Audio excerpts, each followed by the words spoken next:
Good morning everyone, কেমন আছো তোমরা সকলে? আশা করছি খুব ভালো আছো। আজকে চলে এসেছি সানডে লাঞ্চের একটা স্পেশাল মেনু নিয়ে, সেটা হচ্ছে লেমন রাইস। লেমন রাইস তো সবাই খেয়েছো, মানে সাউথের দিকে একটা খুব ফেভারিট জিনিস হচ্ছে এই লেমন রাইস। তো যারা রাইস প্রথম বানাতে শিখছো তারা লেমন রাইস সবাই ট্রাই করতে পারো, কারণ ভীষণ ইজি এই লেমন রাইসটা। সেটাই কিভাবে বানালাম সেটা তোমরা ভিডিওটা পুরোটা স্কিপ না করে দেখো, তাহলে তোমরা জানতে পারবে যে কিভাবে বানিয়েছি ভীষণ ইজি ওয়েতে। আর ভিডিওটা যদি ভালো লাগে তাহলে অবশ্যই লাইক করো, কমেন্ট করো, শেয়ার করো, চ্যানেলটাকে সাবস্ক্রাইব করতে একদম ভুলে যেও না। আর দেখা হচ্ছে আবার খুব তাড়াতাড়ি নতুন একটা ভিডিওতে। ততক্ষণের জন্য টাটা, বাই।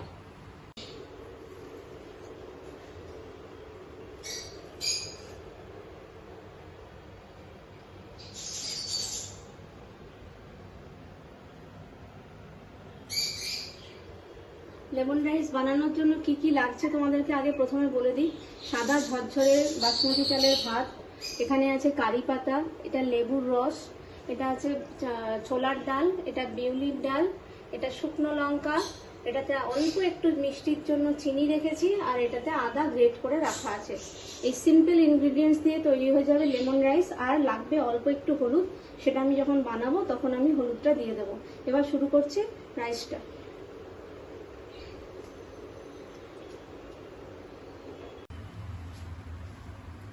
কড়াতে প্রথমে দিয়ে দিলাম সাদা তেল।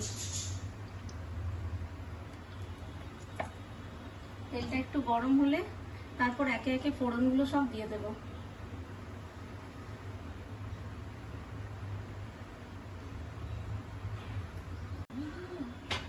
প্রথমে দিয়ে দিলাম শুকনো লঙ্কা। লঙ্কাটা অল্প একটু ভাজা হলে তারপর ডালগুলো দেব।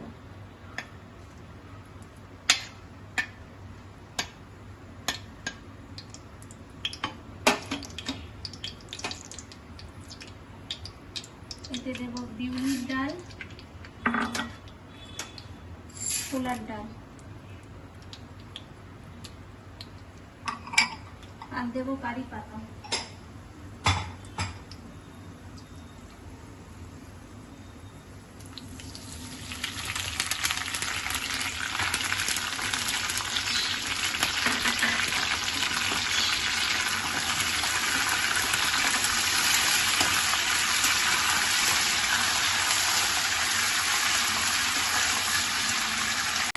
এতে দেব আদা গ্রেট করে রাখা, আর অল্প একটুখানি নুন।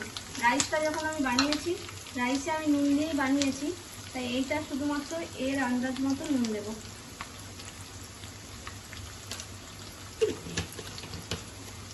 আর দেব হলুদ।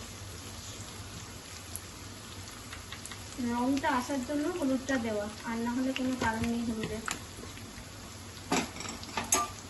লেমন ইয়েলো হয়, আর ইয়েলো রাইস এর জন্য হলুদটা দেওয়া হলো। এবার এটা ভালো করে আগে কষিয়ে নেব, কষিয়ে নিয়ে রাইসটা এর সাথে মিশিয়ে দেব।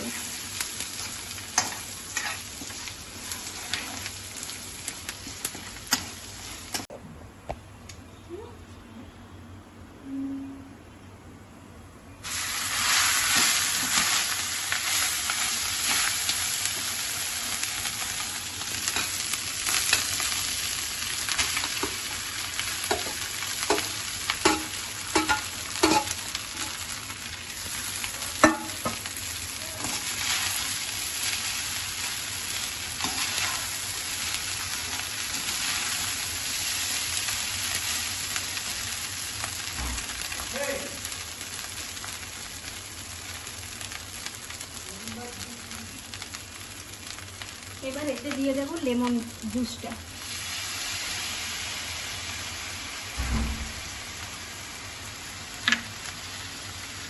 আর দেব চিনি।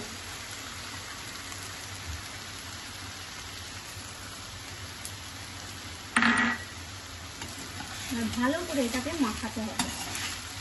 লেমন রাইস কিন্তু প্রচণ্ড ইজি, যে কেউ বানাতে পারবেন। যারা প্রথম রাইসের কোনো আইটেম বানাতে চাইছো তারা কিন্তু সবার প্রথম লেমন রাইসটাই ট্রাই করতে পারো, কারণ এটা সব থেকে ইজিয়েস্ট রাইস।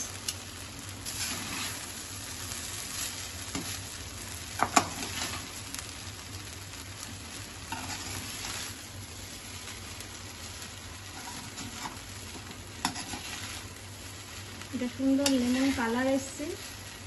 তার সাথে তোমরা তো গন্ধটা পাচ্ছ না, আমরা একটা সুন্দর কারি পাতা, লেবু, এগুলো গন্ধগুলো পাচ্ছি।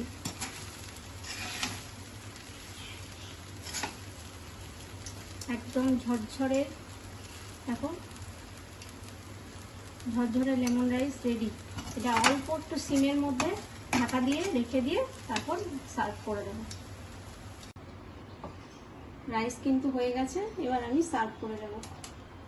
এই দেখো একদম একদম ঝরঝরে, এতটুকু লাম্প নেই, কিচ্ছু নেই।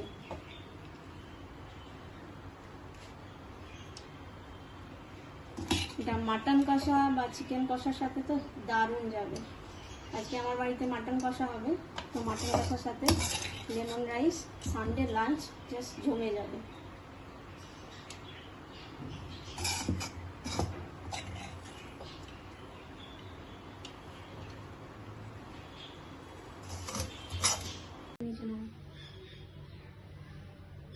একদম ক্লোজ নিয়ে যাও। হ্যাঁ